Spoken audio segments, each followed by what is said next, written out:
मेरा छोटा भाई रोज रात को लैपटॉप के सामने कमरा बंद करके कपड़े उतार कर बैठा रहता और अजीब अजीब सी आवाज़ें निकालता। एक दिन उसने खुद को ख़त्म करने की कोशिश की। वजह जानने के लिए मैंने उसका लैपटॉप खोला तो होश उड़ गए, क्योंकि वो तो मेरा नाम राजेश है। मेरे पिता का देहांत कुछ सालों पहले हो चुका था। अब मेरे घर में मेरी माँ और मेरा छोटा भाई नवीन ही रहते थे। पिता के देहांत के बाद मेरे घर की जिम्मेदारी मेरे कंधों पर ही आ चुकी थी, जिसकी वजह से मैं बहुत ज़्यादा परेशान रहता था, क्योंकि आज के समय में नौकरी पाना बहुत ही मुश्किल काम था। ऊपर से मेरे छोटे भाई की नई नई फरमाइशें मुझे आए दिन परेशान करती रहती थीं। लेकिन फिर भी मैं पूरी कोशिश करता कि अपने छोटे भाई की हर इच्छा को पूरा करूं, क्योंकि वह हम सब का लाडला था। कुछ महीनों की मेहनत के बाद ही मुझे एक अच्छी नौकरी मिल गई और मेरे घर का खर्चा ठीक ठाक तरह से चलने लगा। इस दौरान मेरे भाई ने मुझसे लैपटॉप की फरमाइश की। मैंने उससे कहा कि अभी तुम्हें लैपटॉप का क्या काम, अभी तो तुम कॉलेज में पढ़ाई कर रहे हो। तो कहने लगा कि उसके कॉलेज में उसे कुछ ऐसे प्रोजेक्ट दिए जाते हैं जिन्हें सिर्फ लैपटॉप की मदद से ही बनाया जा सकता है, इसीलिए उसे भी लैपटॉप चाहिए। वैसे तो मैंने सोचा था कि जो पैसे मैंने बचाए हैं उससे मैं अपने लिए एक नया फ़ोन खरीद लूँगा, क्योंकि मेरा फ़ोन बहुत ही पुराना हो चुका था और देखने में भी बिल्कुल अच्छा नहीं लगता था। लेकिन नवीन की बात सुनकर मुझे ऐसा लगा कि शायद मुझसे ज़्यादा उसकी ज़रूरत ज़रूरी है, इसलिए मैंने उसको लैपटॉप लाकर दे दिया। मैं रोज़ सुबह जल्दी ऑफिस के लिए निकल जाता और रात तक लौटते लौटते मुझे बहुत लेट हो जाता था। घर लौटकर मैं खाना खाता और चुपचाप अपने कमरे में लेट जाता। हर दिन का मेरा यही रूटीन था। अपने घर में सभी से बातचीत करने का मौका मुझे बहुत ही कम मिलता था। लेकिन एक दिन जब मैं ऑफिस से लौट कर आया तो माँ ने मुझे अपने पास बिठाया। उन्होंने कहा कि तुम काम में इतना ज़्यादा बिजी रहते हो कि तुम्हारे पास हम लोगों के लिए ज़रा सा वक्त भी नहीं है। मैंने माँ से कहा, क्या करूँ माँ, ये काम ही ऐसा है कि पूरा दिन इसी सब में निकल जाता है और लौटकर इतनी थकान हो जाती है कि बस सीधा बिस्तर ही नज़र आता है। माँ ने कहा, तुम्हें कुछ पता भी है कि तुम्हारा छोटा भाई नवीन आजकल क्या कर रहा है?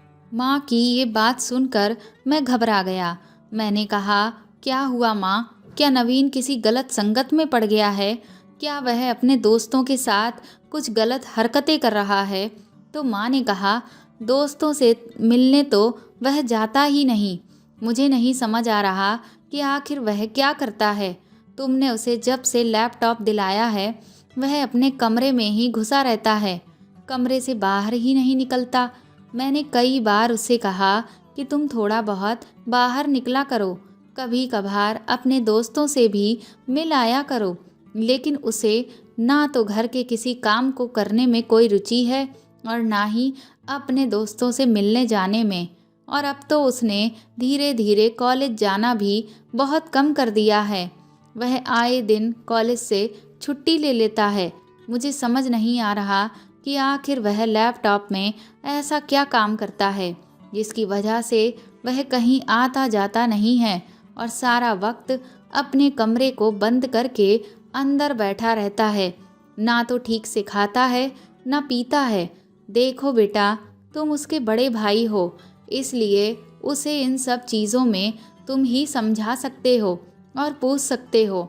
मैंने तो अपनी तरफ से उसे डांट से, प्यार से, सभी तरह से समझाने की कोशिश की, लेकिन उसने मुझे कोई भी ठीक से जवाब दिया ही नहीं। बस यही कहता है कि मैं ज़रूरी काम करता हूँ जो आप समझ नहीं पाएंगी। ऐसा कौन सा काम है जो मुझे समझ नहीं आएगा? और अगर मुझे समझ नहीं आएगा तो कम से कम तुझे तो समझ में आएगा। तो तू ही नवीन से पूछ कर देख कि आखिर वह ऐसा क्या करता है। माँ की बात सुनकर मैं बहुत ज़्यादा परेशान हो गया। मुझे खुद नहीं समझ में आ रहा था कि आखिर ऐसा कौन सा काम है जिसकी वजह से नवीन पूरा पूरा वक्त लैपटॉप लेकर कमरा बंद करके बैठा रहता है। अगले दिन रात को जब मैं ऑफिस से लौट कर आया तो मैंने नवीन को आवाज़ लगाई। 3-4 आवाज़ के बाद वह अपने कमरे से बाहर निकला। जब मैंने उससे पूछा कि तुम क्या कर रहे थे, तो वह तरह तरह के बहाने बनाने लगा। उसके चेहरे को देखकर ही मुझे समझ आ रहा था कि वह मुझसे कुछ छुपाने की कोशिश कर रहा है। अब मैं इतना तो समझ चुका था कि ये मुझे जो भी सच बात है वह साफ साफ तरीके से सीधे सीधे तो नहीं बताने वाला, इसलिए उस वक्त मैं खामोश हो गया। लेकिन दूसरी तरफ मैं उस पर नज़र रखने लगा था। लेकिन सबसे बड़ी मुश्किल ये थी कि वह अपने कमरे की खिड़की भी बंद करके रखता था, जिसकी वजह से मुझे अंदर कमरे में क्या चल रहा है कुछ भी दिखाई नहीं देता था। बस कुछ अजीब सी आवाज़ें ही सुनाई देती थी। कई दिन तक मैं यही सोच सोच कर परेशान रहा कि आखिर मेरा छोटा भाई ऐसा क्या कर रहा है। मुझे डर सताने लगा कि कहीं वह किसी गलत संगत में तो नहीं पड़ गया।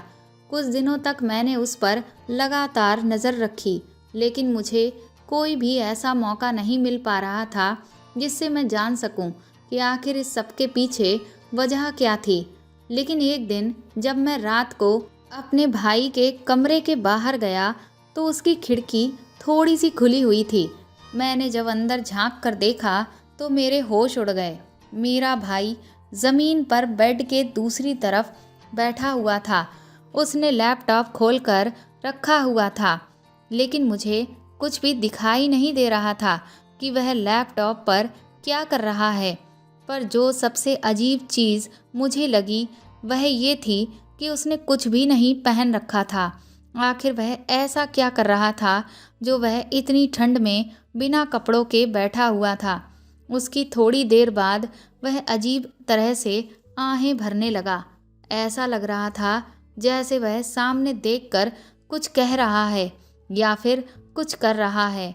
मुझे कुछ भी समझ नहीं आ रहा था।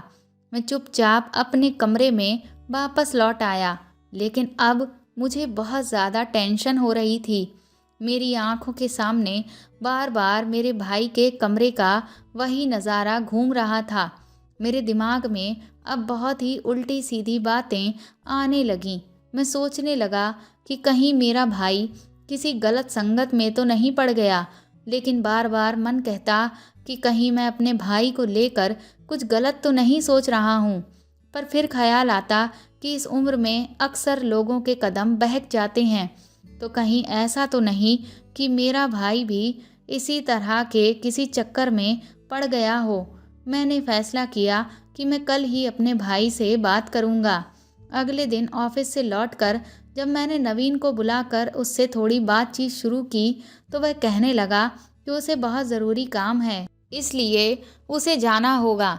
मैंने उसे इनडायरेक्टली समझाने की कोशिश की कि कहीं वह किसी गलत आदत को तो नहीं पाल रहा है, तो कहने लगा कि भैया आप जैसा सोच रहे हैं वैसा कुछ भी नहीं है।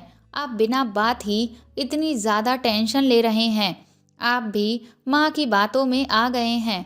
उसे क्या पता था कि मैं उस पर इतने दिनों से नज़र रख रहा था। कल रात उसके कमरे में जो कुछ मैंने देखा उसके बाद ही मैं उससे इस तरह की बात कर रहा हूँ। पर मैं उसे ये सब नहीं बता सकता था, वरना उसे बुरा लगता कि मैं उस पर नज़र रख रहा था। उसने मुझसे ज़्यादा बात नहीं की और वह थोड़ी ही देर में वापस अपने कमरे में जाकर बंद हो गया। अब मुझे समझ नहीं आ रहा था कि आखिर मैं इसे कैसे समझाऊं और क्या करूं। धीरे धीरे दिन बीतने लगे और मैंने ये नोटिस किया कि नवीन कुछ दिनों से मुझे बहुत ज़्यादा परेशान लग रहा था। मैंने उससे पूछा तो कहने लगा कि वह एग्ज़ाम्स को लेकर मैं थोड़ा टेंशन में हूँ। मैंने कहा कि अगर तुम अच्छे से पढ़ोगे, मेहनत करोगे तो टेंशन लेने की कोई ज़रूरत ही नहीं है। मेरी बात सुनकर वह मुस्कुराकर थैंक यू भैया कहकर चला गया। मैंने सोचा कॉलेज के टाइम पर एग्ज़ाम को लेकर इस तरह की टेंशन तो लगी ही रहती है। कुछ दिनों बाद ही मेरे ऑफिस के काम से मुझे 1 हफ्ते के लिए शहर से बाहर जाना पड़ा। अभी मुझे वहाँ गए हुए 4 दिन बीते ही थे कि अचानक मेरे पास माँ का फ़ोन आया और उसके बाद माँ ने मुझे जो खबर दी उससे तो मेरे हाथ पैर ही ढीले पड़ गए। मैं तुरंत ही सब कुछ छोड़ छाड़ के माँ के बताए हुए अस्पताल पहुँचा। जब मैं वहाँ गया तो माँ मुझे देखकर फूट फूट कर रोने लगी। मैं भी उन्हें गले लगाकर बहुत रोया। मैंने माँ से पूछा कि ये सब क्या हुआ और कैसे हो गया, तो वह कहने लगी कि उन्हें कुछ नहीं पता। उनके पास तो सीधा कॉलेज वालों का फ़ोन आया और वहीं से एम्बुलेंस से नवीन को लेकर वह लोग इस अस्पताल में आ गए। तब तक नवीन के कुछ दोस्त आ गए। मैंने उनसे पूछा तो उनमें से नवीन के एक दोस्त ने कहा कि मैं कैंटीन से निकलकर बाहर आ रहा था, तभी मैंने सामने बहुत सारे स्टूडेंट्स की भीड़ देखी जो बिल्डिंग के ऊपर देख रहे थे। जब मैंने भी ऊपर देखा तो वहाँ पर नवीन खड़ा हुआ था। वह धीरे धीरे आगे की तरफ बढ़ रहा था।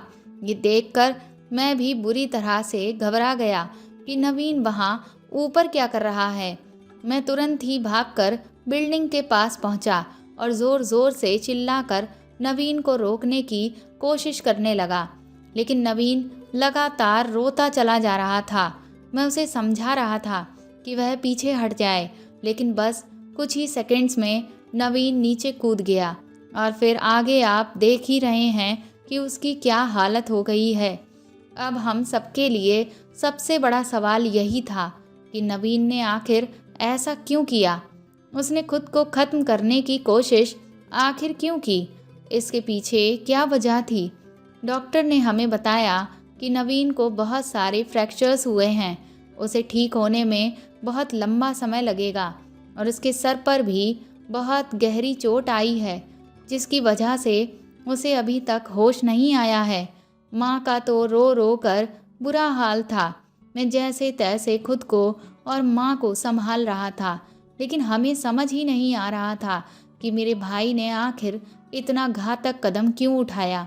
मैंने जब उसके दोस्तों से पूछा कि वह एग्ज़ाम्स को लेकर परेशान था तो क्या इस वजह से उसने ऐसा किया, तो वह सिरे से इनकार करने लगे। वह बोले कि एग्ज़ाम तो उसके ठीक ठाक जा रहे थे और अभी तो रिज़ल्ट ही नहीं आया है, तो ये कैसे पता चलेगा कि आखिर नंबर कम आए हैं या ज़्यादा। नवीन के इस कदम की वजह से अब ये केस पुलिस के हाथों में कॉलेज वालों की तरफ से सौंप दिया गया था। पुलिस हमारे पास पूछताछ के लिए आई। मैंने उन लोगों को अब तक जो भी बातें थीं सारी बताईं, लेकिन उन्हें भी कोई ऐसी खास बात नज़र नहीं आ रही थी जिसकी वजह से नवीन ने ऐसा कदम उठाया। इधर डॉक्टर ने हमें एक ऐसी खबर सुनाई जिसे सुनकर मेरे और माँ के ऊपर बिजली ही गिर गई। उन्होंने बताया कि नवीन कोमा में जा चुका है क्योंकि उसकी कंडीशन अब धीरे धीरे बिगड़ रही है। मुझे अब डर सताने लगा कि कहीं मैं अपने भाई को खो ना दूं, लेकिन अब मुझे ये वजह भी जाननी थी कि आखिर नवीन ने ऐसा क्यों किया। पुलिस तो अपनी जांच पड़ताल कर ही रही थी, लेकिन मैं भी अपनी तरफ से पता करने की कोशिश कर रहा था। इसलिए मैंने अपनी नौकरी भी छोड़ दी, क्योंकि अगर किसी की वजह से मेरे भाई ने ऐसा कदम उठाया था तो मैं उस गुनहगार को अपने हाथ से जाने नहीं दे सकता था।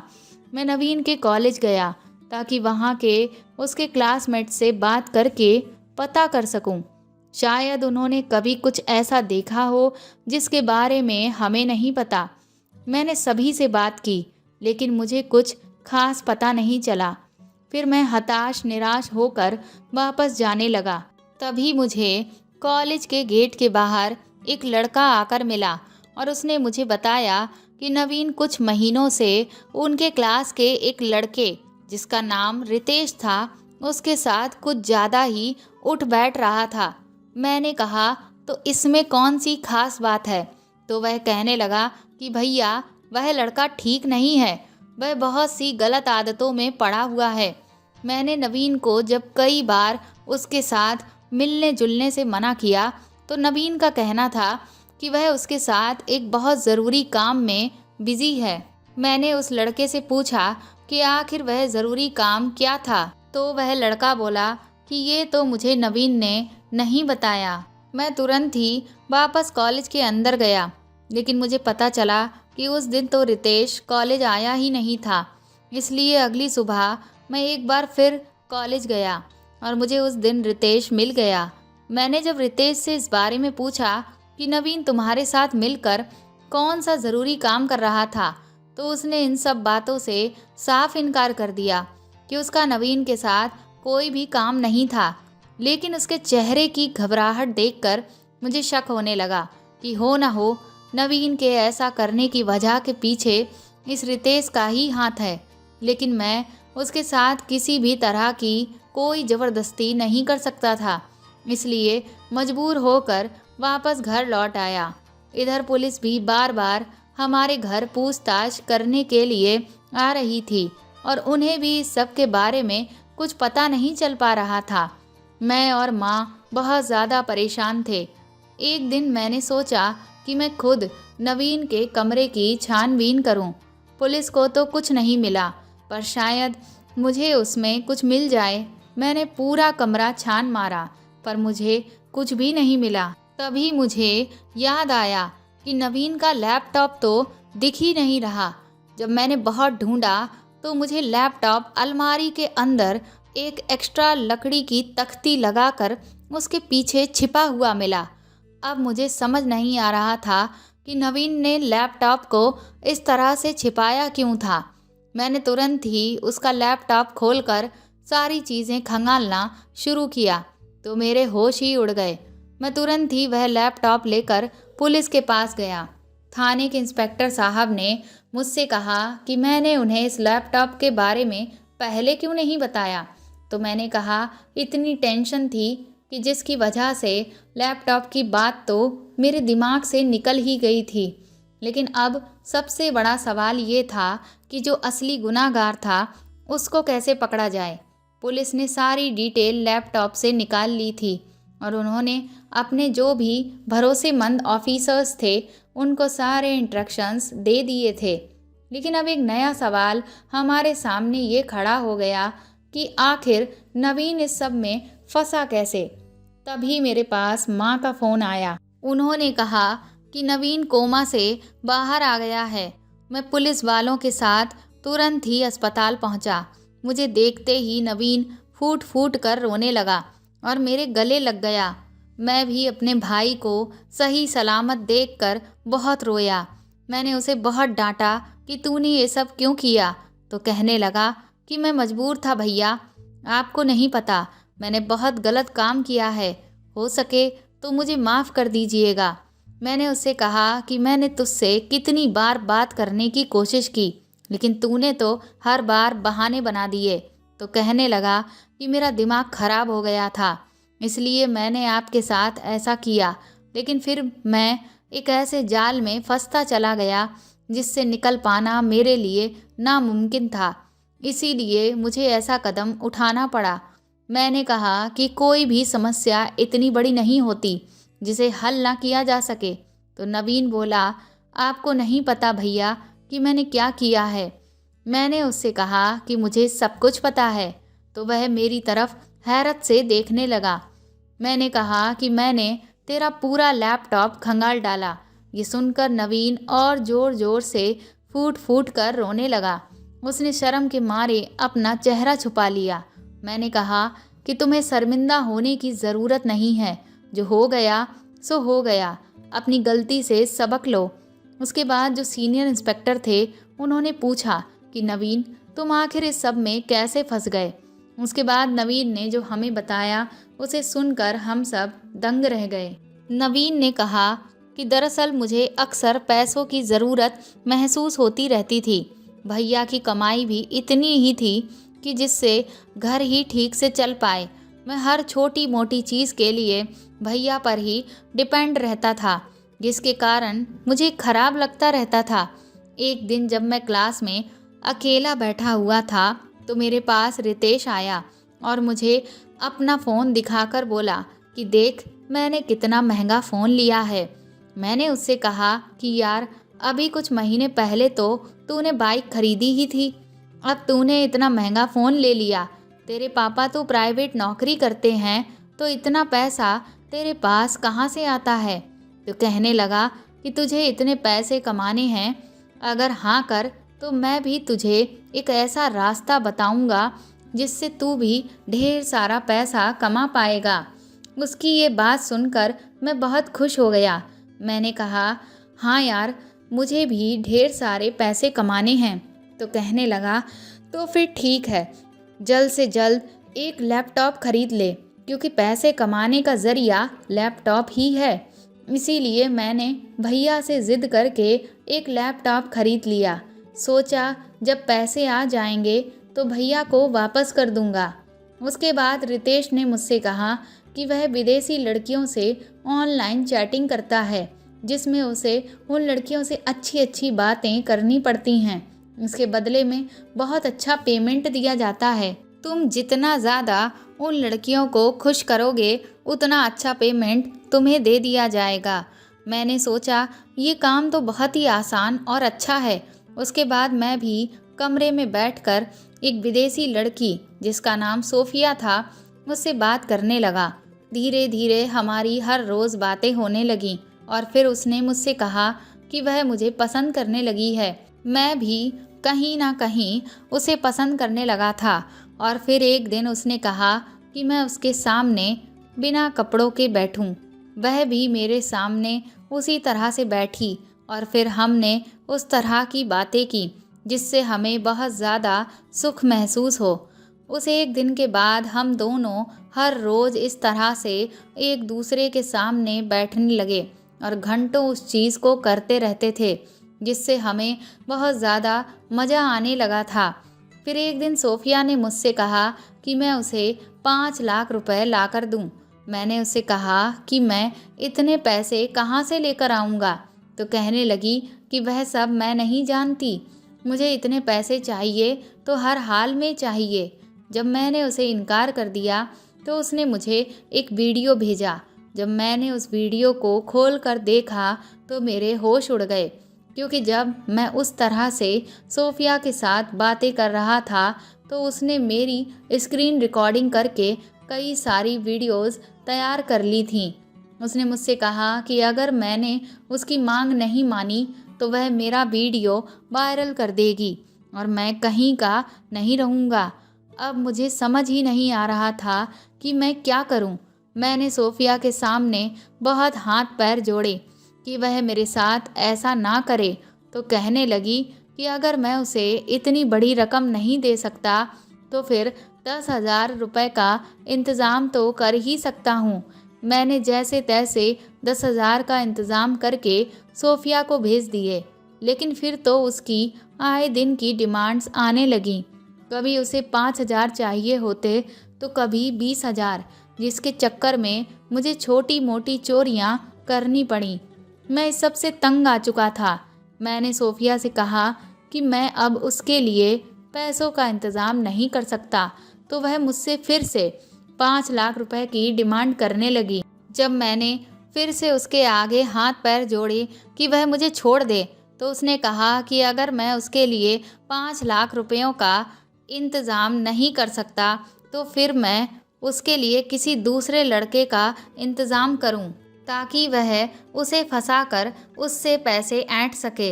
ये सुनकर मैं किसी और लड़के को इस जाल में फंसाने के लिए मजबूर हो गया था, लेकिन मेरा मन गवाही नहीं दे रहा था कि मैं अपनी मुसीबत किसी और के गले डालूं।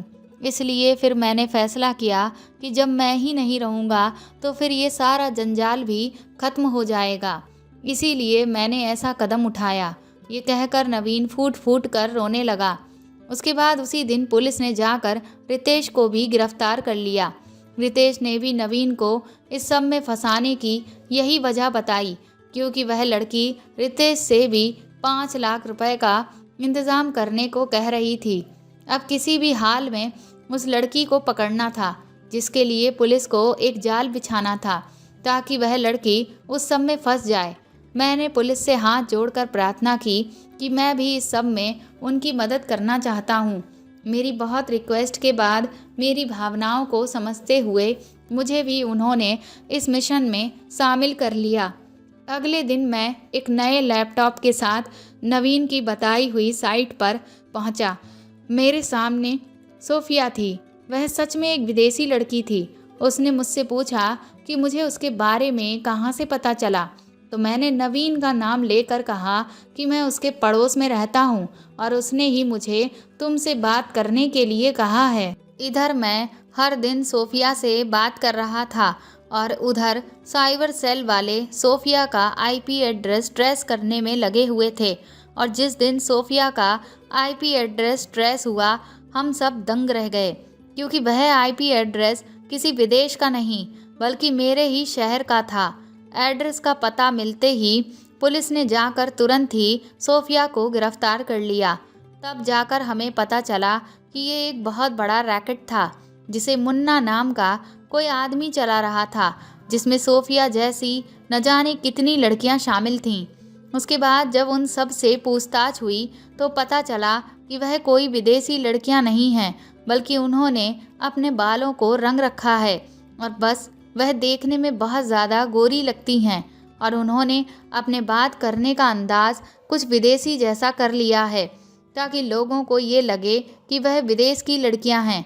कुछ ही दिनों में पुलिस ने मुन्ना नाम के उस लीडर को भी गिरफ्तार कर लिया और इस बहुत बड़े रैकेट का भंडाफोड़ किया, जिसमें वह कम उम्र के लड़कों को अपने जाल में फंसाकर पैसे ऐंठा करती थीं। नवीन अब ठीक होकर घर आ चुका था। उसने अपना लैपटॉप भी बेच दिया था और एक बार फिर उसने कॉलेज जाना शुरू कर दिया था।